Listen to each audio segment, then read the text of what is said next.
ನಮಸ್ಕಾರ. Price the Lord Jesus. ಎಲ್ಲ ನನ್ನ ಪ್ರೀತಿಯ ದೇವಜನರೇ, ನನ್ನ ಪ್ರೀತಿಯ ಸಹೋದರರೇ, ಮತ್ತೊಂದು ದಿನದಲ್ಲಿ ದೇವರ ಜೀವವುಳ್ಳ ನುಡಿಗಳನ್ನು ಕೇಳಲಿಕ್ಕೆ ಬಂದಿರುವಂತ ನಿಮಗೂ ನಿಮ್ಮ ಕುಟುಂಬಕ್ಕೂ ನಿಮ್ಮ ಎಲ್ಲ ಕೆಲಸ ಕಾರ್ಯ ಮತ್ತು ಈ ತಿಂಗಳೆಲ್ಲವೂ ಆ ದೇವಾದಿದೇವನು ಸರ್ವೋನ್ನತನು ಸರ್ವಲೋಕಕ್ಕೆ ಅಧಿಪತಿಯಾಗಿರುವಂತ ಯೇಸು ಕ್ರಿಸ್ತನ ಕೃಪೆಯು ಸಮಾಧಾನವು ಆಶೀರ್ವಾದವು ನಿಮಗುಂಟಾಗಲಿ. ಚೆನ್ನಾಗಿದ್ದೀರಲ್ಲವಾ? ನೀವು ಈ ದಿನಗಳಲ್ಲಿ ಬಹಳ ಆಳವಾದ ವಾಕ್ಯಗಳನ್ನು ತಿಳಿದುಕೊಳ್ಳುತ್ತಾ ಇದ್ದೀರಿ. ದೇವಜನವೇ, ದೇವರನ್ನ ಹುಡುಕುವವರಿಗೆ ದೇವರು ಸಿಕ್ಕುವನು. ಆತನು ವಾಗ್ದಾನಗಳಲ್ಲಿ ಮಾತ್ರ ಮಾತನಾಡುವವನಲ್ಲ. ನೀವು ನೆನೆಸಿದರೆ ನಿಮಗೆ ಎಲ್ಲ ಸ್ಥಳಗಳಲ್ಲಿಯೂ ಆತನು ಮಾತನಾಡುತ್ತಾನೆ. ಹೌದು ದೇವಜನವೇ, ಕೆಲವರು ಬರೀ ದೇವರ ಆಶೀರ್ವಾದದ ವಾಕ್ಯಗಳು, ವಾಗ್ದಾನದ ವಾಕ್ಯಗಳು ಅದರ ಹಿಂದೆನೇ ಓಡುತ್ತಾ ಇರುತ್ತೇವೆ ಹೊರತು ಇನ್ನೂ ಸ್ವಾಮಿಯನ್ನ ಆಳವಾಗಿ ತಿಳಿದುಕೊಳ್ಳಬೇಕು, ಸತ್ಯಾರ್ಥಗಳನ್ನ ಅರಿತುಕೊಳ್ಳಬೇಕು ಎಂದು ಇರುವುದಿಲ್ಲ. ದೇವರನ್ನ ನೀವು ಧ್ಯಾನಿಸುವುದಾದರೆ ನಿಮ್ಮ ಸುತ್ತಲಿನ ಸೃಷ್ಟಿಯಲ್ಲಿಯೇ ಆತನು ಕಾಣಿಸುತ್ತಾನೆ. ನಡೆಯುತ್ತಿರುವ ಸಂಭವಗಳಲ್ಲಿ, ನಡೆಯುತ್ತಿರುವ ವಿದೇಶಗಳ ಯುದ್ಧಗಳಲ್ಲಿ, ಬರುವ ನ್ಯೂಸ್ಗಳಲ್ಲಿ, ಮನುಷ್ಯರ ಸ್ವಭಾವಗಳಲ್ಲಿ ಕೂಡ ದೇವರಾತ್ಮನು ನಿಮ್ಮೊಟ್ಟಿಗೆ ಮಾತನಾಡುತ್ತಾನೆ. ಈ ದಿನ ಅದೇ ರೀತಿಯಾಗಿ ನಾವು ಒಂದು 4 ಅಸಾಮಾನ್ಯವಾದಂಥ ಕಾರ್ಯಗಳು, ಯೇಸು ಕ್ರಿಸ್ತನನ್ನ ಶಿಲುಬೆಗೆ ಹಾಕಿದಾಗ ನಡೆದ ಅಸಾಮಾನ್ಯವಾದಂಥ 4 ಕಾರ್ಯಗಳ ಕುರಿತಾಗಿ ಧ್ಯಾನ ಮಾಡಿಕೊಳ್ಳಲಿಕ್ಕೆ ಹೋಗುತ್ತಾ ಇದ್ದೇವೆ. ನಾನು ನಂಬ್ತೀನಿ ನೀವು ಬರೀ ದೇವರು ವಾಗ್ದಾನಕ್ಕಾಗಿ ಬಂದವರಲ್ಲ. ದೇವರಲ್ಲಿ ನೀವು ಆಳಕ್ಕೆ ಬೆಳೆದರೆ ಆಟೋಮೆಟಿಕ್ ಆಗಿ ಮೇಲಕ್ಕೆ ನೀವು ಫಲ ಕೊಡುವಂಥವರಾಗಿರುತ್ತೀರಿ. ನಿಮ್ಮ ಅಗತ್ಯಗಳನ್ನು ಅರಿತಿರುವ ದೇವರು, ನಿಮ್ಮನ್ನ ತಿಳಿದಿರುವ ದೇವರು ಖಂಡಿತ ನಿಮ್ಮನ್ನ ಆಶೀರ್ವದಿಸುತ್ತಾರೆ. ಹಾಗಾದರೆ ಮುಂದಿನ ವಾಕ್ಯ ಭಾಗಕ್ಕೆ ಹೋಗೋಣ. ನಿಮಗೆಲ್ಲರಿಗೂ ಗೊತ್ತಿದ್ದು ಯೇಸು ಸ್ವಾಮಿ ಲೋಕ ರಕ್ಷಕನಾಗಿದ್ದಾನೆ. ಸಮಸ್ತ ಜನಗಳಿಗೂ ಸಮಸ್ತ ದೇಶಗಳಿಗೂ ಒಂದು ವ್ಯತ್ಯಾಸವುಳ್ಳಂತ ವ್ಯಕ್ತಿ ಆಗಿದ್ದಾನೆ. ಯೇಸು ಕ್ರಿಸ್ತನ ಶಿಲುಬೆಯ ಮರಣ ಭೂಮಿಯಲ್ಲಿ, ಚರಿತ್ರೆಯಲ್ಲಿ, ಇತಿಹಾಸದಲ್ಲಿ, ಮಾನವ ಕುಲದಲ್ಲಿ, ಸ್ವರ್ಗ ಮರ್ತ್ಯ ಪಾತಾಳಗಳಲ್ಲಿ ವ್ಯತ್ಯಾಸಗಳನ್ನು ಉಂಟು ಮಾಡಿತು. ಅದು ನಿಮ್ಮ ಕಣ್ಣುಗಳು ಕಾಣುತ್ತಿವೆಯಾ? ಬರೀ ಏನೋ ಇಲ್ಲಿನ ಮಾತುಗಳಲ್ಲಿ ಇದ್ದೇವಾ? ಇಲ್ಲ ದೇವಜನವೇ, ಇವತ್ತು ನಾನು ನಿಮಗೆ ತಿಳಿಸುವ ಈ 4 ಘಟನೆಗಳು ನಮಗೆ ಗೊತ್ತು ಬಿಡಿ ಪಾಸ್ಟ್ರೇ ಅಂತ ನೀವು ಅಂದುಕೊಳ್ಳಬಹುದು. ಆದರೆ ಅವುಗಳ ಆಳವಾದ ಅರ್ಥ, ನಿಮ್ಮೊಟ್ಟಿಗೆ ದೇವರು ಮಾತನಾಡಬೇಕೆಂದಿರುವಂಥ ವಿಷಯ ಮಾತ್ರ ನಿಮಗೆ ಗೊತ್ತಿಲ್ಲದೆ ಇರಬಹುದು. ಯೇಸು ಕ್ರಿಸ್ತನನ್ನ ಶಿಲುಬೆಗೆ ಹಾಕುವುದರ ಮೂಲಕವಾಗಿ ರೋಮ ಸಾಮ್ರಾಜ್ಯದ ಕ್ರೂರತ್ವವನ್ನು ಅವರು ತೋರಿಸಿಕೊಟ್ರು. ನಿಮ್ಮಲ್ಲಿ ಕೆಲವರು ಕೇಳಬಹುದು, ಯೇಸುವನ್ನು ಮಾತ್ರ ಅಲ್ಲ ಅನೇಕರನ್ನ ಶಿಲುಬೆಗೆ ಹಾಕಿದರಲ್ವಾ ಅಂತ. ನಿಜ, ಯೇಸುವನ್ನ ಮಾತ್ರ ಅಲ್ಲ, ಸುಮಾರು 30,000ದಷ್ಟು ವ್ಯಕ್ತಿಗಳನ್ನ ಶಿಲುಬೆಗೆ ಹಾಕಿದ್ರು. ಯೇಸುವಿನ ನಂತರವೂ ಕೂಡ ಶಿಲುಬೆಗೆ ಹಾಕಿದ್ರು. ಆದರೆ ಏನು ಬದಲಾವಣೆ ತಂತು ಗೊತ್ತಾ? ಯೇಸುವಿನ ನಂತರ ಶಿಲುಬೆಯ ಮರಣ ಅಂದರೆ ಅವಮಾನ, ಶಿಲುಬೆ ಅಂದರೆ ಅದು ಘೋರ, ಶಿಲುಬೆ ಅಂದರೆ ಅದು ಶಿಕ್ಷೆ, ಶಿಲುಬೆ ಅಂದರೆ ಅದು ಶಾಪ ಎನ್ನುತ್ತಿದ್ದವರೆಲ್ಲರೂ ಶಿಲುಬೆಯನ್ನ ಮುಂದೆ ಒಂದು ಸನ್ಮಾನವಾಗಿ ನೋಡುವುದಕ್ಕೆ ಪ್ರಾರಂಭಿಸಿದರು. ಅನೇಕ ಶಿಷ್ಯರು ನಾನು ಶಿಲುಬೆಯಲ್ಲಿ ಮರಣಿಸಲಿಕ್ಕೆ ರೆಡಿ ಇದ್ದೀನಿ ಅಂತ ಬಂದರು. ಅನೇಕರು ಆ ನಂತರ ಶಿಲುಬೆಯ ಮರಣವನ್ನ ಕೇವಲ ಎಂದು ನೆನೆಸಲಿಲ್ಲ. ಕಾರಣ, ಆ ಶಿಲುಬೆಯ ಚಿಹ್ನೆ, ಆ ಶಿಲುಬೆಯ ಸಿಂಬಲ್ ಅದು ಒಂದು ಗೌರವಕ್ಕೂ ಒಂದು ಉನ್ನತಿಗೂ ಬಂತು. ಅದರ ನಿಮಿತ್ತವಾಗಿ ಇವತ್ತು ಸಭೆಗಳಲ್ಲಿ, ಸಮಾಧಿಗಳಲ್ಲಿ, ಜನರ ಕೊರಳುಗಳಲ್ಲಿ, ನಿಮ್ಮ ಕೆಲವರು ತಾಳಿಗಳಲ್ಲಿ, ಗಾಡಿಗಳಲ್ಲಿ, ಎಲ್ಲ ಕಡೆಗಳಲ್ಲಿ ಶಿಲುಬೆಯನ್ನ ನೀವು ಒಂದು ಗೌರವವಾಗಿ ಹಾಕಿಕೊಡ್ತೀರಾ. ಆದರೆ ಒಂದು ವಿಷಯವನ್ನ ಗಮನಿಸ್ರಿ, ಈ ರೀತಿಯಾಗಿ ಯೇಸು ಸ್ವಾಮಿಯ ಮುಖಾಂತರವಾಗಿ ನಡೆದ ಈ ಘಟನೆಯ ಅನೇಕ ಕಾರ್ಯಗಳನ್ನ ನಾವು ನೋಡುತ್ತಾ ಇದ್ದೇವೆ. ಯಾಕೆಂದ್ರೆ ಮೊದಲನೇದು ಅಲ್ಲಿ ನೋಡುತ್ತಾ ಇದ್ದೇವೆ, ಪಾಪರಹಿತನಾದಂಥ ಯೇಸುವನ್ನು ಶಿಲುಬೆಗೆ ಹಾಕಿದ್ದರಿಂದಲೇ ಈ ತರ ನಡೆಯಿತು. ಪಾಪಿಗಳನ್ನು ಹಾಕುತ್ತಿದ್ದಾಗ, ಕೆಟ್ಟವರನ್ನು ಹಾಕುತ್ತಿದ್ದಾಗ ವ್ಯತ್ಯಾಸ ಬರಲಿಲ್ಲ. ಯೇಸುವಿನಂತೆ ಅನೇಕರನ್ನ ಶಿಲುಬೆಗೆ ಹಾಕಿದ್ರು, ಆಗ ವ್ಯತ್ಯಾಸ ಬರಲಿಲ್ಲ. ಯೇಸುವಿನ ಶಿಲುಬೆಯ ಮರಣ ಪಾಪರಹಿತನಾದ ಒಬ್ಬಾತನನ್ನ ಶಿಲುಬೆಗೆ ಹಾಕಿದರು, ನೀತಿವಂತನನ್ನೊಬ್ಬನ್ನ ಹಾಕಿದರು. ಅಲ್ಲಿಂದ ಅದು ವ್ಯತ್ಯಾಸವಾಯಿತು. ಮಾತ್ರವಲ್ಲ, ಶಿಲುಬೆಗೆ ಹಾಕಲ್ಪಟ್ಟಂತ ಈ ಯೇಸುವು ಸಾಧಾರಣ ಮನುಷ್ಯರಾಗಿರಲಿಲ್ಲ. ಆತನು ದೈವಕುಮಾರನಾಗಿದ್ದನು. ಆತನು ಪರಲೋಕದಿಂದ ಇಳಿದು ಬಂದಂತ ಏನಂದ್ರೆ ಕರ್ತನಾಗಿದ್ದನು. ಮಾತ್ರವಲ್ಲದೆ ಈ ಒಂದು ಶಿಲುಬೆಯ ಮರಣ ನಾವು ನೋಡುತ್ತಿರುವಂಥದ್ದು ಈ ಯೇಸು ಸ್ವಾಮಿ ಕಟ್ಟಲ್ಪಡುವುದಕ್ಕೋ ಮರಣಿಸುವುದಕ್ಕಾಗಿಯೋ ಅಲ್ಲ, ಮರಣದ ಮುಳ್ಳನ್ನು ಮುರಿಯುವುದಕ್ಕಾಗಿ ಯೇಸು ಸ್ವಾಮಿ ಬರುತ್ತಾರೆ. ಅನೇಕರು ಶಿಲುಬೆಯ ಮರಣ ಅಂದರೆ ತಪ್ಪಿಸಿಕೊಳ್ಳಲಿಕ್ಕೆ ಓಡುತ್ತಾ ಇದ್ರು. ಬರಬ್ಬನಂತವರು ನಾನು ಬಿಡುಗಡೆಯಾದೆನು ಎಂದು ಸಂತೋಷ ಪಟ್ಟನು. ಆದರೆ ಯೇಸು ಸ್ವಾಮಿ ಇಷ್ಟಪಟ್ಟು ಶಿಲುಬೆಯ ಮರಣಕ್ಕೆ ಹೋದನು. ಈ ಶಿಲುಬೆಯ ಮರಣಕ್ಕೆ ಹೋಗಿದ್ದು ಅನೇಕರಿಗೆ ಸಾಧಾರಣ ಅನಿಸಿದರೂ ಇದು ಅಸಾಧಾರಣವಾಗಿತ್ತು. ಈ ಅಸಾಧಾರಣತೆಯನ್ನ ಸೃಷ್ಟಿಯಲ್ಲಿ ನಾವು ಚಿಹ್ನೆಗಳ ಮೂಲಕ, ನಡೆದ ಸಂಭವಗಳ ಮೂಲಕ ನಾವು ನೋಡುತ್ತೇವೆ. ನೀವು ಕೂಡ ಈ 4 ಘಟನೆಗಳನ್ನು ಕೇಳಿದ ನಂತರ ನಿಮಗೂ ಅನಿಸುತ್ತೆ, ನಿಜಾನೇ ಏಸಪ್ಪನ ಶಿಲುಬೆಯ ಮರಣ ಸಾಧಾರಣ ಅಲ್ಲ, ಅದು ಅಸಾಧಾರಣವಾದದ್ದು, ಅದು ಅಸಾಧಾರಣವಾದಂಥ ಕ್ರಿಯೆ. ಅದಕ್ಕೆ ನಮಗೆ ಚಿಹ್ನೆಗಳು ಸಿಗುವಂಥದ್ದಾಗಿದೆ. ಹಾಗಾದರೆ ಮೊದಲನೆಯ ಚಿಹ್ನೆಯನ್ನ, ಮೊದಲನೆಯ ಅಸಾಧಾರಣವಾದ ಕಾರ್ಯವನ್ನು ನಾವು ನೋಡುವುದಕ್ಕಿಂತ ಮುಂಚೆ ಒಂದು ವಾಕ್ಯವನ್ನು ಓದಿಕೊಳ್ಳೋಣ. ಮೊದಲ ಪೇತ್ರನ ಪತ್ರಿಕೆಯ 3ನೇ ಅಧ್ಯಾಯ 18ನೆಯ ವಾಕ್ಯ. ಕ್ರಿಸ್ತನು ಸಹ ನೀತಿವಂತನಾಗಿದ್ದು ಅನೀತಿವಂತರಿಗೋಸ್ಕರ ಪ್ರಾಣ ಕೊಟ್ಟು ನಮ್ಮನ್ನ ದೇವರ ಬಳಿಗೆ ಸೇರಿಸುವುದಕ್ಕಾಗಿ ಒಂದೇ ಸಾರಿ ಪಾಪ ನಿವಾರಣೆಗೋಸ್ಕರ ಬಾಧೆಪಟ್ಟು ಸತ್ತನು. ಆತನು ಶರೀರ ಸಂಬಂಧದಲ್ಲಿ ಕೊಲ್ಲಲ್ಪಟ್ಟನು, ಆತ್ಮ ಸಂಬಂಧದಲ್ಲಿ ತಿರುಗಿ ಬದುಕುವವನಾದನು. ಹಲ್ಲೆಲೂಯಾ. ನನ್ನ ಪ್ರಿಯ ದೇವಜನವೇ, ಇಲ್ಲಿ ನಾವು ನೋಡುತ್ತಾ ಇರುವಂಥದ್ದು ಯೇಸು ಕ್ರಿಸ್ತನು ಸಹ ನೀತಿವಂತನಾಗಿದ್ದು ಅನೀತಿವಂತರಾದಂಥ ನಮಗೋಸ್ಕರ ಪ್ರಾಣ ಕೊಟ್ಟಿದ್ದು ಮಾತ್ರವಲ್ಲದೆ ಆತನ ಮರಣದ ಮೂಲಕ ನಮ್ಮನ್ನ ದೇವರೊಟ್ಟಿಗೆ ಒಂದು ಮಾಡಿದನು. ಮುರಿದ ಸಂಬಂಧಗಳು, ಮುರಿದು ಹೋದ ಬಿಸಿನೆಸ್ಗಳು, ಲಾಭವಿಲ್ಲದ ಕೆಲಸಗಳು, ಆದಾಯವಿಲ್ಲದ ಮೂಲಗಳು, ಆಶೀರ್ವಾದವಿಲ್ಲದ ಕುಟುಂಬಗಳು, ಬಿರುಕುಗಳು ಇವೆಲ್ಲವೂ ಸರಿ ಹೋಗಬೇಕಾ? ಅದಕ್ಕೆ ಔಷಧಿ, ಅದಕ್ಕೆ ಮೂಲ, ಅದಕ್ಕೆ ಮಧ್ಯಸ್ಥಿಕನು ಯೇಸು ಎಂಬಾತನು. ನಿಮ್ಮ ಜೀವಿತದಲ್ಲಿ ನೀವು ಒಂದು ಅದ್ಭುತಕ್ಕಾಗಿ ಇದನ್ನು ನೋಡುತ್ತಾ ಇದ್ದೀರಾ? ನೀವು ಕೂಡ ಯೇಸು ಹೇಗೆ ಪರಲೋಕದ ತಂದೆಯೊಟ್ಟಿಗಿನ ಸಂಬಂಧವನ್ನು ಸರಿಪಡಿಸಿದನೋ, ಮುರಿದಿರುವ ನಿಮ್ಮ ಜೀವಿತದ ಕಾರ್ಯಗಳು ನೇರವಾಗಲು, ಸರಿಯಾಗಲು, ಸರಿದಿದ್ದುಕೊಳ್ಳಲು, ಆಶೀರ್ವದಿಸಲ್ಪಡಲು ನಿಮಗೆ ಬೇಕಾಗಿರುವುದು, ನನಗೆ ಬೇಕಾಗಿರುವುದು ಯೇಸು ಸ್ವಾಮಿ ಆಗಿದ್ದಾರೆ. ಅದನ್ನ ಇಲ್ಲಿ ನೋಡ್ತಾ ಇದ್ದೀವಿ. ಆತನು ಕ್ರಿಸ್ತನ ಶಿಲುಬೆಯ ಮೂಲಕ ನಮಗೆ ಮಾರ್ಗವನ್ನ ಮಾಡಿದನು. ಆತನ ಮರಣದ ವೈಶಿಷ್ಟ್ಯದಲ್ಲಿ ಮೊದಲನೆಯ ಕಾರ್ಯವನ್ನು ನಾನು ನಿಮಗೆ ತಿಳಿಯಲಿಕ್ಕೆ ಹೋಗ್ತಾ ಇದ್ದೇನೆ. ನಿಮಗೆಲ್ಲ ಗೊತ್ತಿರಬಹುದು, ಯೇಸುವಿನ ಶಿಲುಬೆಯ ಮರಣದ ದಿವಸನೇ ಸೃಷ್ಟಿಯಲ್ಲಿ ಒಂದು ಅತ್ಯಮೂಲ್ಯವಾದ, ಅಮೋಘವಾದ, ಅತಿಶಯವಾದಂಥ ಒಂದು ವ್ಯತ್ಯಾಸ ಕಂಡು ಬಂತು. ಅದೇನಂದರೆ ಅಂಧಕಾರ, ದಿ ಡಾರ್ಕ್ನೆಸ್. ಅಂಧಕಾರ ಏನು ಪಾಸ್ತು ಇದು ಅಂದುಕೊಳ್ತಾ ಇದ್ದೀರಾ? ನೋಡಿ, ಯಾವತ್ತೂ ಇಲ್ಲದೆ ಇರುವಂಥದ್ದು ಸೃಷ್ಟಿಯಲ್ಲಿ, ಇತಿಹಾಸದಲ್ಲಿ, ಸೈನ್ಸಿನ ಪ್ರಕಾರವಾಗಿ ಆ ದಿನ ಮಾತ್ರ ಯಾಕೆ ಆ ದೇಶದಲ್ಲೆಲ್ಲ ಕತ್ತಲು ಕವಿಯಿತು. ಮತ್ತಾಯನು ಬರೆದ ಸುವಾರ್ತೆ, ಮಾರ್ಕನು ಬರೆದ ಸುವಾರ್ತೆ ಓದೋಣ.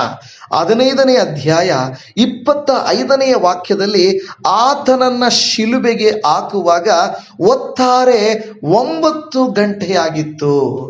ಆ ಯೇಸು ಸ್ವಾಮಿಯನ್ನು ಶಿಲುಬೆಗೆ ಹಾಕಿದಾಗ ಬೆಳಿಗ್ಗೆ 9 ಗಂಟೆ.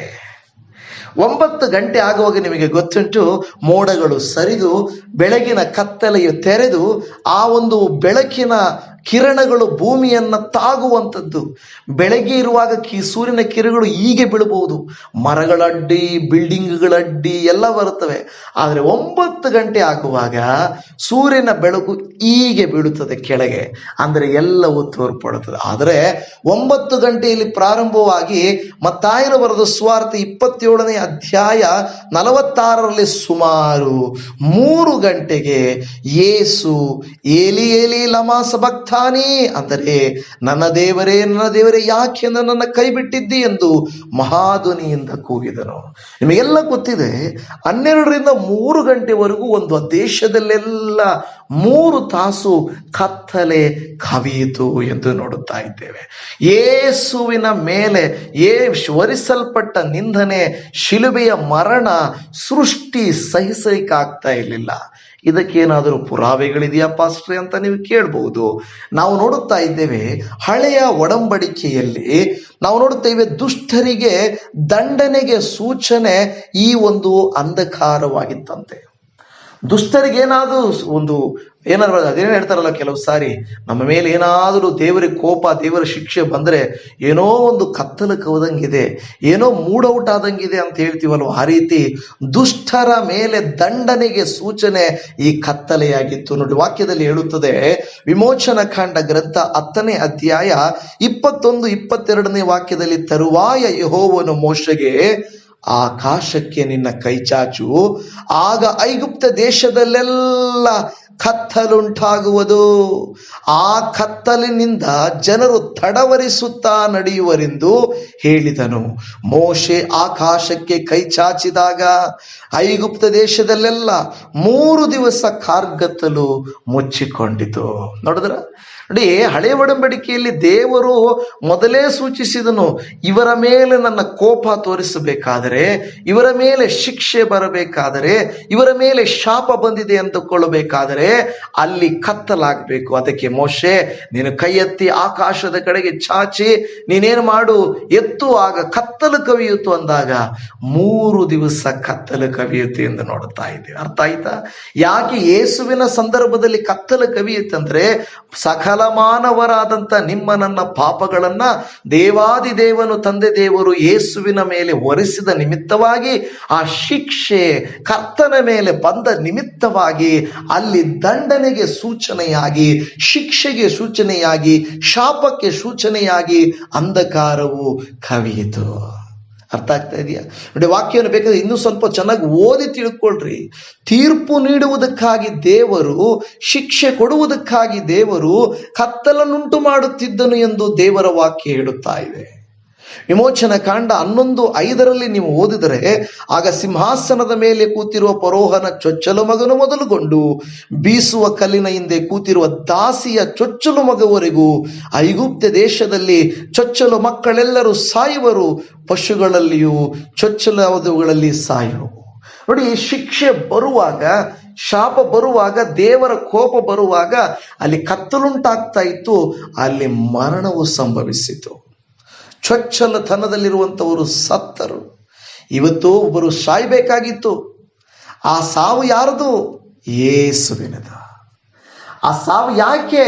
ಸಕಲ ಮಾನವ ಜನರ ಪಾಪಗಳನ್ನು ಹೊತ್ತುಕೊಂಡ ದೇವರ ಕುರಿಮರಿಯು ಮರಣಿಸುವಂಥದ್ದು. ಅರ್ಥ ಆಗ್ತಾ ಇದೆಯಾ? ಅರ್ಥ ಆಗ್ತಾ ಇದೆಯಾ? ನಾವೊಂದುಕೊಳ್ಳುತ್ತೇವೆ ಕತ್ತಲು ಕವಿತಂತೆ ಅಷ್ಟೇ, ಆದರೆ ಅದರ ಹಿಂದಿನ ರಹಸ್ಯವು ನಮಗೆ ಗೊತ್ತಿರುವುದಿಲ್ಲ. ಯಾರಾದರೂ ಕೇಳಿದ್ರು ಬೈಬಲ್ ಜ್ಞಾನ ಇರಬೇಕು. ಬರೀ ದೇವರು ನನ್ನನ್ನು ಆಶೀರ್ವದಿಸ್ತಾರೆ, ಒದಗಿಸುತ್ತಾರೆ, ನನ್ನ ಹಣವಂತರನ್ನು ಮಾಡ್ತಾರೆ ಅಂತ ಹೇಳಿಕೊಳ್ಳುವುದಲ್ಲ ದೇವಜನವೇ. ಬೈಬಲ್ನಲ್ಲಿರುವಂಥ ಪ್ರತಿ ಪದಕ್ಕೂ ಆತ್ಮೀಯ ಅರ್ಥವನ್ನು ನಾವು ದೇವರೇ ತಿಳಿಯಪಡಿಸು ಎಂದು ನಾವು ತಿಳ್ಕೊಳ್ಬೇಕು. ನನಗೆ ಆಶ್ಚರ್ಯ ಏನೆಂದರೆ, ಈ ದಿನಗಳಲ್ಲಿ ನಾನು ರಾತ್ರಿಗಳಲ್ಲಿ ಕೂತ್ಕೊಂಡು ಎಡಿಟಿಂಗ್ ಮಾಡಿ ನಾನು ತುಂಬ ಟೈಮ್ ತಗೊಳ್ಳುವಾಗಲೂ ಜನರಿಗೆ ಅದನ್ನು ತುಂಬ ಹೊತ್ತು ನೋಡೋಕ್ಕೆ ಟೈಮ್ ಇಲ್ಲ. ಯಾಕೆ ಗೊತ್ತಾ? ಈ ದಿನಗಳಲ್ಲಾದರೂ ರಹಸ್ಯಗಳನ್ನು ತಿಳಿದುಕೊಳ್ಳಲಿ ಅಂತ ನಾವು ಮಾಡ್ತೀವಿ. ಆದರೆ ಜನರೇನೆಂದರೆ, ನಮಗಷ್ಟು ಬೇಡ ಪಾಸ್ಟ್ರೆ, ಸುಮ್ಮನೆ ಏನೋ ಹೋಗಿ ದೇವಜನವೇ ಇವತ್ತು ಕೆಲಸಕ್ಕೆ ಹೋಗಿರಿ, ಸಾವಿರಗಳು ಬರ್ತವೆ.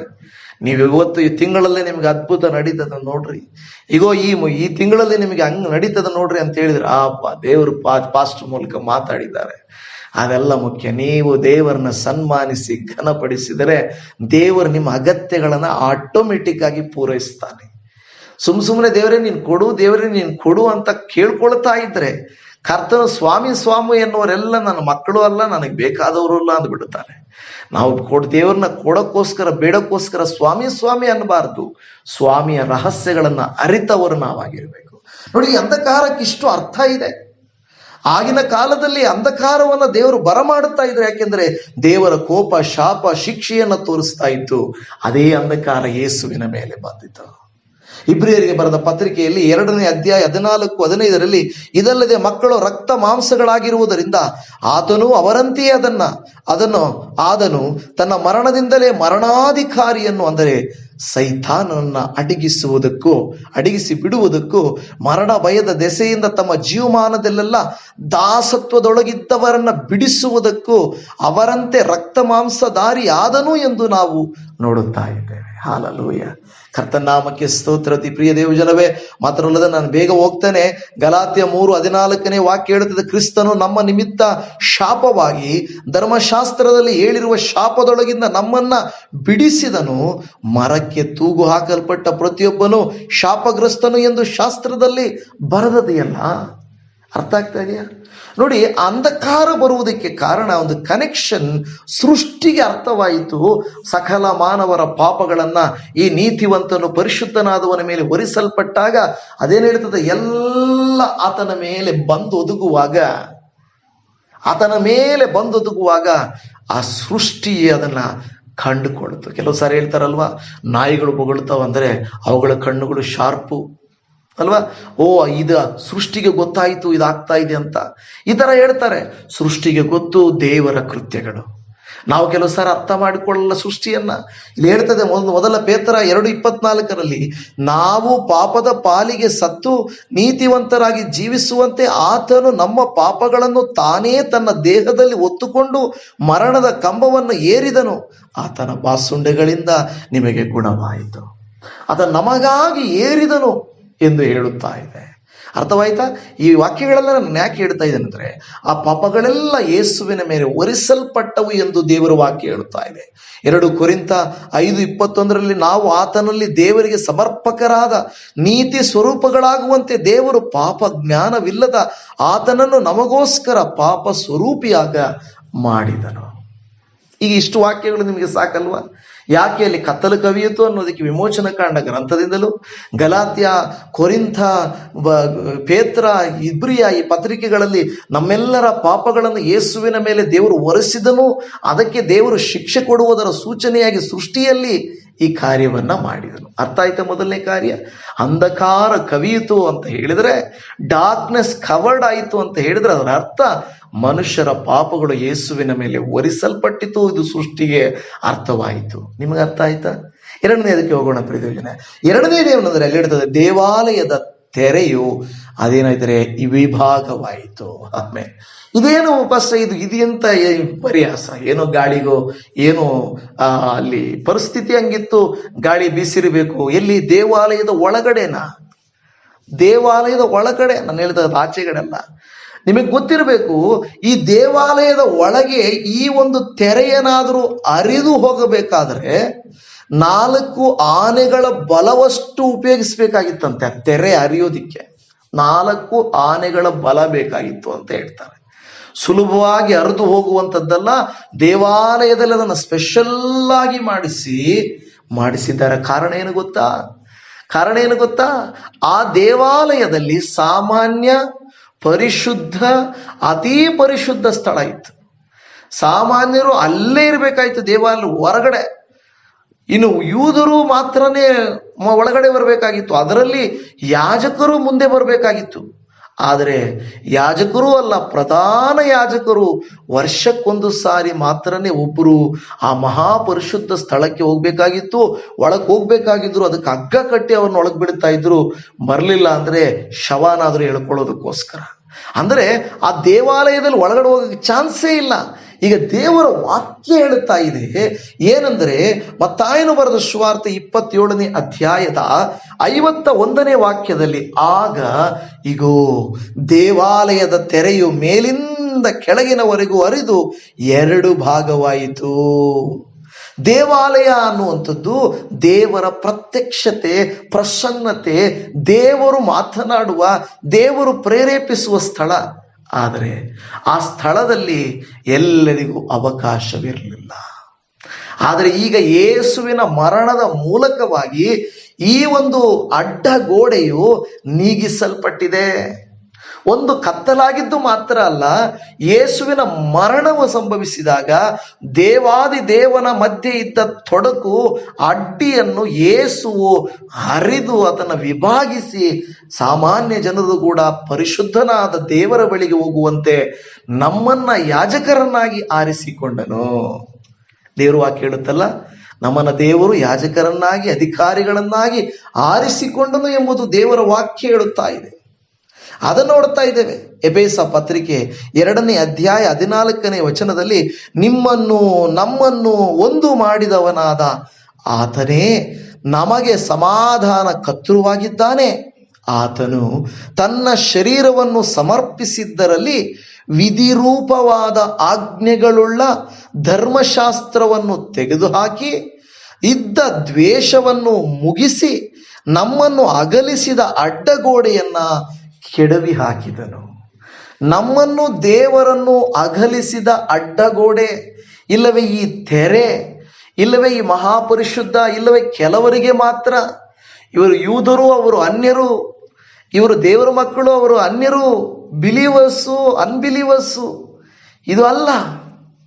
ನನ್ನ ಪ್ರಿಯ ದೇವರು ಸಮಸ್ತ ಜನಗಳಿಗೂ ದೇವರಾಗಿದ್ದಾನೆ. ಸಮಸ್ತ ಜನಗಳಿಗೂ ದೇವರಾಗಿದ್ದಾನೆ. ಇನ್ನೂ ಕೆಲವು ಸಭೆಗಳಲ್ಲಿ ಈಗಲೂ ಅತಿ ಪರಿಶುದ್ಧ ಸ್ಥಳವನ್ನ ತೆರೆಗಳಾಕಿ ಮುಚ್ಚುತ್ತಾ ಇದ್ದಾರೆ. ಆದರೆ ಆ ದಿನದಲ್ಲಿ ತೆರೆಯನ್ನು ಹರಿದದ್ದು ಯಾಕೆ ಗೊತ್ತಾ? ದೇವರು ತಂದೆಯೊಟ್ಟಿಗಿನ ಸಂಬಂಧ, ಪ್ರತ್ಯಕ್ಷತೆ, ಪ್ರಸನ್ನತೆಯೊಟ್ಟಿಗೆ ಏಕೀಭವಿಸುವುದಕ್ಕಾಗಿ ಯಾರ ಮಧ್ಯಸ್ಥಿಕೆ ಇಲ್ಲದೆ ನೇರವಾಗಿ ಸ್ವಾಮಿಯನ್ನು ನಾವು ಆರಾಧಿಸುವಂತಾಗುವುದಕ್ಕಾಗಿ ಕೊಡಲ್ಪಟ್ಟಂಥದ್ದೇ ಈ ಒಂದು ಮಾರ್ಗವಾಗಿದೆ ಎಂದು ಹೇಳುತ್ತಾ ಇದೆ. ಇದು ಬಿಡುಗಡೆಗೆ ಸೂಚನೆಯಾಗಿದೆ. ಯಾಜಕ ಕಾಂಡ 16ನೇ ಅಧ್ಯಾಯದ ಪ್ರಕಾರ ನಾವು ನೋಡಿದರೆ ಒಬ್ಬರು ಮಾತ್ರನೇ ವರ್ಷಕ್ಕೊಂದು ಸಾರಿ ಅಲ್ಲಿ ಹೋಗ್ಬೇಕಾಗಿತ್ತು. ಆದರೆ ಈಗ ದೇವರು ನಮ್ಮೆಲ್ಲರಿಗೂ ಏನ್ ಹೇಳ್ತದೆ ಎಫೆಸ?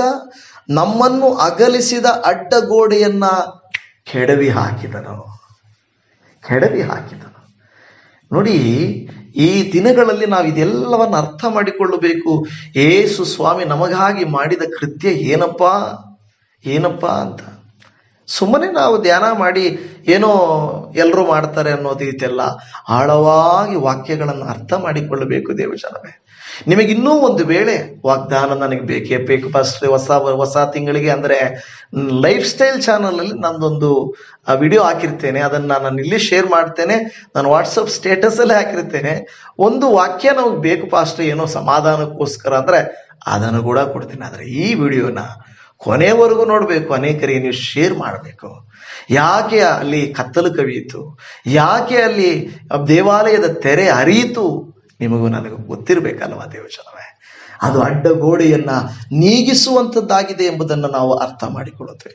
ಇನ್ನು 3ನೆಯ ಶಿಲುಬೆಯ ಮರಣದ ಸಂದರ್ಭದಲ್ಲಿ ನಡೆದ ವಿಪರ್ಯಾಸದ ಅಸಾಧಾರಣವಾದ ಕಾರ್ಯ ಏನೆಂದರೆ, ಅಲ್ಲಿ ನೋಡುತ್ತೇವೆ ಭೂಕಂಪ, ಭೂಮಿ ನಡುಗುವುದು. ಪಾಲಸ್ತೈನ ದೇಶದಲ್ಲಿ ಭೂಕಂಪ ಆಗುವುದು ಅದು ಸಾಧಾರಣ ವಿಷಯ ಅಲ್ವೇ ಅಲ್ಲ. ಆದ್ರೆ ಇಲ್ಲಿ ಭೂಮಿ ನಡುಗಿ ಕಂಪಿಸಿ ಭೂಕಂಪವಾಯಿತು ಅಂತ ಹೇಳ್ತದೆ. ಅದು ಕೂಡ ಅದೇ ದಿನದಲ್ಲಿ. ಯಾಕೆ ಇನ್ನು ಈ ಒಂದಕ್ಕೊಂದು ಒಂದು ಅರ್ಥ ಇದೆ. ಈ ಭೂಮಿಯು ಕಂಪಿಸಿ ನಡುಗುವುದು ಅಂತ ಏನು ಬರೆದ ಸುವಾರ್ತೆ 27ನೇ ಅಧ್ಯಾಯ 52ನೇ ವಾಕ್ಯದಲ್ಲಿ ಭೂಮಿಯು ಆಧರಿತು ಬಂಡೆಗಳು ಸೀಳಿ ಹೋದವು. ಮೊನ್ನೆ ದಿನದಲ್ಲಿ ನಾನು ಹೇಳಿದೆ ನಿಮಗೆ, ಬಂಡೆಗಳು ಸೀಳಿದಾಗ ಯೇಸುವಿನ ರಕ್ತವು ಕೆಳಗೆ ಇಳಿಯಿತು. ಆ ಕೆಳಭಾಗದಲ್ಲಿ ಆದಾಮನ ಏನು ಬುರುಡೆ ಇತ್ತು, ಅದರ ಮೇಲೆ ರಕ್ತ ಸುರಿಯಿತು ಎಂಬುದಾಗಿ. ಇದೊಂದು ರೀತಿ ಕಲ್ಪಿತವಾಗಿದ್ದರೂ ಕೂಡ ಅದು ಕಾರ್ಯ ಒಂದಕ್ಕೊಂದು ಅಟ್ಯಾಚ್ಮೆಂಟ್ ಇದೆ. ಯಾಕೆ ಭೂಕಂಪ, ಭೂಮಿ ಯಾಕೆ ಕಂಪಿಸಬೇಕು, ಯಾಕೆ ಕತ್ತಲಾಗಬೇಕು, ಯಾಕೆ ದೇವಾಲಯ ತೆರೆ ಹರಿಯಬೇಕು? ಎಲ್ಲವೂ ಒಂದು ಅರ್ಥವಿರುವುದರಿಂದಲೇ ಹೇಳ್ತದೆ. ಭೂಮಿ ಅದರಿತು ಬಂಡೆಗಳು ಸೀಳಿ ಹೋದವು ಅಂತ ಹೇಳ್ತಾ ಇದೆ. ಆಮೇಲೆ ಹಾಲೆಲೂಯ. ಇಲ್ಲಿ ಒಂದು ಪರಮಾರ್ಥ ಇದೆ, ಒಂದು ಅರ್ಥ ಇದೆ. ನಾವು ನೋಡುತ್ತಾ ಇದ್ದೀವಿ ವಿಮೋಚನ ಕಾಂಡ ಗ್ರಂಥದಲ್ಲಿ 19ನೇ ಅಧ್ಯಾಯ 18ನೇ ವಾಕ್ಯದಲ್ಲಿ, ಯೆಹೋವನು ಬೆಂಕಿಯೊಳಗೆ ಸೀನಾಯಿ ಬೆಟ್ಟದ ಮೇಲಕ್ಕೆ ಇಳಿದು ಬಂದದ್ದರಿಂದ ಆ ಬೆಟ್ಟವೆಲ್ಲ ಹೊಗೆಯಿಂದ ಆವರಿಸಿಕೊಂಡಿತು. ಆ ಹೊಗೆ ಹಾವಿಗೆಯ ಹೊಗೆಯಂತೆ ಏರಿತು. ಅದಲ್ಲದೆ ಬೆಟ್ಟವೆಲ್ಲ ಬಹಳವಾಗಿ ಕಂಪಿಸಿತು. ನೋಡಿ, ಆ ದಿನದಲ್ಲಿ ಏನು ಆ ಬೆಟ್ಟವೆಲ್ಲ ಕಂಪಿಸಿತು. ಯಾವುದು? ಸೀನಾಯಿ ಬೆಟ್ಟ. ಯಾಕೆ ಗೊತ್ತಾ ಬೆಟ್ಟ ಕಂಪಿಸಿದ್ದು? ಮೋಶೆಗೆ ಧರ್ಮಶಾಸ್ತ್ರವು ಕೊಡಲ್ಪಟ್ಟಾಗ. ಆದರೆ ಈಗ ಯಾಕೆ ಭೂಕಂಪ ಬಂತು, ಈಗ ಯಾಕೆ ಕಂಪಿಸಿತು ಅಂದರೆ ಆ ಧರ್ಮಶಾಸ್ತ್ರ ನೆರವೇರ್ತಾ ಇದೆ. ಹಾಲೆಲೂಯ. ಧರ್ಮಶಾಸ್ತ್ರವು ಕೊಡಲ್ಪಟ್ಟಾಗಲೂ, ಧರ್ಮಶಾಸ್ತ್ರವು ನೆರವೇರಿದಾಗಲೂ ದೇವರ ಇಳಿದು ಬರುವಿಕೆಯು, ಭೂಮಿ ಕಂಪಿಸುವಿಕೆಯು, ಅಲ್ಲೆಲ್ಲ ಕತ್ತಲಾಗುವಿಕೆಯು ನಡೆಯುತ್ತಾ ಇದೆ ಎಂಬುದನ್ನು ನಾವು ನೋಡುತ್ತಾ ಇದ್ದೇವೆ. ಹಾಲೆಲೂಯ. ಎಷ್ಟು ಸತ್ಯವಾದ ಮಾತಲ್ವಾ. ನೋಡಿ, ದೇವರು ಇಳಿದು ಬಂದು ಆ ಒಂದು ಸ್ಥಳದಲ್ಲಿ ದೇವರ ಕೃತ್ಯವನ್ನ ನೆರವೇರಿಸುವ. ಆಮೆನ್. ಹಾಲೆಲೂಯ. ಈ ರೀತಿ ಸಂದೇಶವನ್ನು ನೀವು ಕೇಳಿದ್ದೀರೇನೋ ನನಗೆ ಗೊತ್ತಿಲ್ಲ, ಆದರೆ ದೇವರನ್ನ ನೆನಪಿಸ್ತಾ ಇದ್ದಾರೆ. ಯಾಕೆ ಆ ದಿನಗಳಲ್ಲಿ, ಶಿಲುಬೆಯ ಮರಣದ ದಿನದಲ್ಲಿ ಈ ರೀತಿಯಾದ ಕಾರ್ಯಗಳನ್ನು ನಡೆದುವು ಅಂತ ನಾವು 3 ಕಾರ್ಯಗಳನ್ನು ನಾವು ತಿಳಿದುಕೊಂಡಿದ್ದೇವೆ. 4ನೆಯದು ಸ್ವಲ್ಪ ವ್ಯತ್ಯಾಸವಾಗಿರ್ತದೆ, ನಂಬಲಿಕ್ಕೂ ಅದು ಸ್ವಲ್ಪ ಕಷ್ಟಕರವಾಗಿರುತ್ತದೆ. ಆದರೆ ವಾಕ್ಯ ಹೇಳಿದ ಮೇಲೆ ಅದು ಸತ್ಯನೇ ಆಗಿರುತ್ತದಲ್ವಾ. ಅದೇನಂದ್ರೆ ನಾವು ನೋಡ್ತಾ ಇದ್ದೇವೆ, 4ನೆಯ ಕಾರ್ಯ, ಸತ್ತವರು ಎಬ್ಬಿಸಲ್ಪಟ್ಟರು. ಯೇಸುವಿನ ಮರಣದಿಂದ ಕೆಲವರು ಎಬ್ಬಿಸಲ್ಪಟ್ಟರು. ಇದೆಲ್ಲ ಕಾರ್ಯಗಳನ್ನು ಮತ್ತಾಯನು ಬರೆಯುತ್ತಾನೆ. ಮತ್ತಾಯನು ಬರೆದ ಸುವಾರ್ತೆ 27:52 ಸಮಾಧಿಗಳು ತೆರೆದವು, ನಿದ್ದೆ ಹೋಗಿದ್ದ ಅನೇಕ ಭಕ್ತರ ದೇಹಗಳು ಎದ್ದವು. ಹಾಲೆಲೂಯ. ಇದು ಒಂದು ಸೂಚನೆಯಾಗಿದೆ ದೇವ ಭಕ್ತರೇ, ಒಂದು ಸೂಚನೆ. ಅಂದರೆ ನಂತರದ ದಿನಗಳಲ್ಲಿ ದೇವರು ಬರುವಾಗ ಹೇಗೆ ಎಬ್ಬಿಸಲ್ಪಡುತ್ತದೆ ಎಂಬುದಾಗಿ ದೇವರ ವಾಕ್ಯ ಹೇಳುತ್ತಾ ಇದೆ. ಅನೇಕರು ಎಬ್ಬಿಸಲ್ಪಟ್ಟರು ಎಂಬುದಾಗಿ. ಇದು ನಂಬಲಿಕ್ಕೆ ಸ್ವಲ್ಪ ಕಷ್ಟಕರವಾಗಿದ್ದರೂ ಕೂಡ ವಾಕ್ಯ ಹೇಳ್ತಾ ಇರೋದು, ನಾನು ಹೇಳ್ತಾ ಇಲ್ಲ, ಮನುಷ್ಯರು ಹೇಳ್ತಾ ಇಲ್ಲ. ಈ ಸಂಭವಗಳು ನಡೆದಾಗ ಅಂಧಕಾರವು ಕವಿಯಿತು, ತೆರೆಯು ಅರಿಯಿತು, ಆಮೇಲೆ ನಾವು ನೋಡುವಾಗ ತೆರೆಯ ಅರಿಯಿತು, ಭೂಕಂಪಿಸಿತು. ನಂತರ ಭೂಮಿ ಕಂಪಿಸಿದಾಗ ಆ ಭೂಮಿಯ ಆ ಒಂದು ರಂಧ್ರಗಳಿಂದ ಅನೇಕರು ಮರಣದಿಂದ ಎದ್ದರು ಎಂದು ನೋಡುತ್ತಾ ಇದ್ದೇವೆ. ಹೇಗಿರುತ್ತೆ ಆಲೋಚನೆ ಮಾಡಿ. ಭೂಮಿ ಬಿರುಕು ಬಿಟ್ಟ ತಕ್ಷಣ ಎಲ್ಲೋ ಒಂದು ಪಕ್ಷಿ ಬಚ್ಚಿಟ್ಕೊಂಡಿದ್ರೆ, ದಾರಿ ಮಾಡಿದ್ರೆ ಹೆಂಗೆ ಆರಿ ಹೋಗುತ್ತದೋ, ಹೇಗೆ ಯಾವುದಾದ್ರೂ ಒಂದು ಬಿಡುಗಡೆ ಆಗುತ್ತದೋ ಆ ರೀತಿಯಾಗಿ ಭೂಮಿ ಕಂಪಿಸಿ ಅದು ಭೂಮಿ ಬಾಯಿ ತೆರೆದಾಗ ಅಲ್ಲಿಂದ ಶವಗಳು ಎದ್ದವು ಎಂದು ನೋಡುತ್ತಾ ಇದ್ದೇವೆ. ದೇವ ಭಕ್ತರಲ್ಲಿ ಹೇಳ್ತದೆ ನೋಡಿ, ನಿದ್ದೆ ಹೋಗಿದ್ದ ಅನೇಕ ಭಕ್ತರ ದೇಹಗಳು ಎದ್ದವು. ಅದು ಎದ್ದವು ಅಂತ ಹೇಳ್ತಾ ಇದೆ. ಸಮಾಧಿಗಳು ತೆರೆದವು. ಹೇಗೆ ಎದ್ದವು? ಒಂದು ವೇಳೆ ನಾವು ಅದನ್ನ ನೋಡಲಿಲ್ಲ, ಆದರೆ ಅಲ್ಲಿ ಒಂದು ವೇಳೆ ಅದು ತೆರೆದುಕೊಂಡಾಗ ಶವಗಳು, ಎಲುಬುಗಳು ಅವು ಕಾಣಿಸಲ್ಪಟ್ಟಿರಬಹುದು, ಮತ್ತು ಆತ್ಮವುಗಳು ಯಾರು ಎದ್ದೇಳಿರಬಹುದು. ಅದನ್ನು ನಾವು ಪ್ರೂವ್ ಮಾಡೋಕ್ಕಾಗಲ್ಲ, ಆದರೆ ಅದು ಆತ್ಮಿಕವಾದ ನಂಬಿಕೆ. ಇದು ನನ್ನ ಪ್ರಿಯ ದೇವಜನ, ದೇವರ ವಾಕ್ಯ ಇದನ್ನು ಏನನ್ನ ಸೂಚಿಸುತ್ತದೆ? ಮೊದಲ ಥೆಸಲೋನಿಕ 4:16 ಪ್ರಧಾನ ದೂತನ ಶಬ್ದದೊಡನೆಯೂ ದೇವರ ತುತ್ತೂರಿ ಧ್ವನಿಯೊಡನೆಯೂ ಆಕಾಶದಿಂದ ಇಳಿದು ಬರುವನು, ಆಗ ಕ್ರಿಸ್ತನಲ್ಲಿರುವ ಸತ್ತವರು ಮೊದಲು ಎದ್ದು ಬರುವರು. ಎದ್ದು ಬರುವುದು ಬೈಬಲಲ್ಲಿ ಇದೇ ಕಾನ್ಸೆಪ್ಟ್. ಆದರೆ ಯೇಸುವಿನ ಮರಣದ ಸಂದರ್ಭದಲ್ಲಿ ಅಲ್ಲಿ ನಡೆದಂತ ಒಂದು 4ನೇ ವಿಪರ್ಯಾಸವಾದಂಥ ಕೃತ್ಯ, ಅಲ್ಲಿ ಭೂಮಿ ಬಾಯಿ ತೆರೆಯಿತು, ಸತ್ತವರು ಎದ್ದರು. ಹಲ್ಲೆಲೂಯ. ದೇವರಿಗೆ ಅಸಾಧ್ಯವಾದುದು ಯಾವುದೂ ಇಲ್ಲ. ನನ್ನ ಪ್ರಿಯ ದೇವಜನವೇ, ಒಂದೊಂದಾಗಿ ನಾವು ಇದನ್ನು ಯೋಚನೆ ಮಾಡುವಾಗ, ಅಂಧಕಾರ ಕತ್ತಲು ಕವಿದ ನಮ್ಮ ಜೀವಿತಗಳಿಗೆ ದೇವಾದಿ ದೇವನು ನಮ್ಮ ಶಾಪ ಪಾಪಗಳನ್ನ, ಭಾರಗಳನ್ನ, ಶಿಕ್ಷೆಗಳನ್ನ ಆತನು ಹೊತ್ತುಕೊಂಡು ನಮ್ಮ ಜೀವಿತದಲ್ಲಿ ಆತನು ಬೆಳಕನ್ನ ಮಾಡಿದ್ದಾನಲ್ವ. ನಾವು ಮೊದಲು ಕತ್ತಲೆಯಲ್ಲಿದ್ದೆವು, ಈಗ ನಾವು ಬೆಳಕಿಗೆ ಬಂದಿದ್ದೇವೆ ಎಂದು ದೇವರ ವಾಕ್ಯ ಹೇಳುವ ಹಾಗೆ ನಾವು ಅಂಧಕಾರದಲ್ಲಿ ಇರಬೇಕಾಗಿತ್ತು, ನರಕಕ್ಕೆ ಬಾಧ್ಯರಾಗಬೇಕಾಗಿತ್ತು. ಆದರೆ ಕರ್ತನು ನಮ್ಮನ್ನ ತನ್ನ ಮೇಲೆ ನಮ್ಮ ಶಿಕ್ಷೆಯನ್ನು ಹೊತ್ತುಕೊಳ್ಳುವುದರ ಮೂಲಕ ನಮ್ಮ ಕತ್ತಲನ್ನ, ಅಂಧಕಾರವನ್ನು ಆತನು ತೆಗೆದಿದ್ದಾನೆ. ಕರ್ತನಿಗೆ ಸ್ತೋತ್ರ. ನಮ್ಮನ್ನು ದೇವರನ್ನು ಬೇರ್ಪಡಿಸಿ, ಮಧ್ಯಸ್ಥಿಕೆಯನ್ನ ತೋರ್ಪಡಿಸಿ, ನಾವು ದೇವರ ಹತ್ರ ಹೋಗಕ್ಕಾಗಲ್ಲ ಎಂದು ನಮ್ಮನ್ನು ದೂರ ಇಡದೆ, ದೇವರ ಯೇಸುವಿನ ಮರಣದ ಮೂಲಕವಾಗಿ ನಮಗೂ ದೇವರಿಗೂ ಒಂದು ಸಂಬಂಧವನ್ನು ಏರ್ಪಡಿಸಿದನಲ್ಲವಾ. ನಿಮ್ಮ ಕುಟುಂಬಗಳಲ್ಲಿ, ಜೀವಿತಗಳಲ್ಲಿ ಇರುವ ಅಡ್ಡಿಗಳನ್ನು ಯೇಸುವಿನ ನಾಮವು ಅದೇ ರೀತಿಯಾಗಿ ಹರಿದು ಅಡ್ಡಗೋಡಿಗಳನ್ನು ಬೀಳಿಸಿ ನಿಮಗೆ ಜಯವನ್ನು ಕೊಡಬೇಕೆಂಬುದಾಗಿ ನಾನು ಪ್ರಾರ್ಥಿಸ್ತೇನೆ. ಅದೇ ರೀತಿಯಲ್ಲಿ ಭೂಮಿ ಕಂಪಿಸಿತು. ಇದು ನಡೆಯಲ್ಲ, ಇದು ಸಡಿಲ ಆಗಲ್ಲ, ಇದನ್ನ ಯಾರು ತೆಗೆಯಲಿಕ್ಕಾಗಲ್ಲ, ಎತ್ತಲಿಕ್ಕಾಗಲ್ಲ ಅಂದುಕೊಂಡಿದ್ದ ಅಸಾಧ್ಯವಾದದ್ದನ್ನ ದೇವರು ಕಂಪಿಸಿ ಅದನ್ನು ಚದುರಿಸುತ್ತಾನೆ. ಇವತ್ತು ನಿಮ್ಮ ಕೈಯಲ್ಲಿ ಇದು ನನ್ನ ಕೈಯಲ್ಲಿ ಮಾಡೋಕ್ಕಾಗ್ತಾ ಇಲ್ಲ, ಇದು ಅಸಾಧ್ಯ ಅನ್ನುವಂಥ ಕೃತ್ಯವನ್ನ ದೇವರು ಸಾಧ್ಯಪಡಿಸುತ್ತಾನೆ. ಚಿಂತಿಸಬೇಡ್ರಿ. ಭೂಮಿ ಕಂಪಿಸುವಂತೆ ಮಾಡುತ್ತಾನೆ, ದೇವರ ಕೈಯಲ್ಲಿದೆ.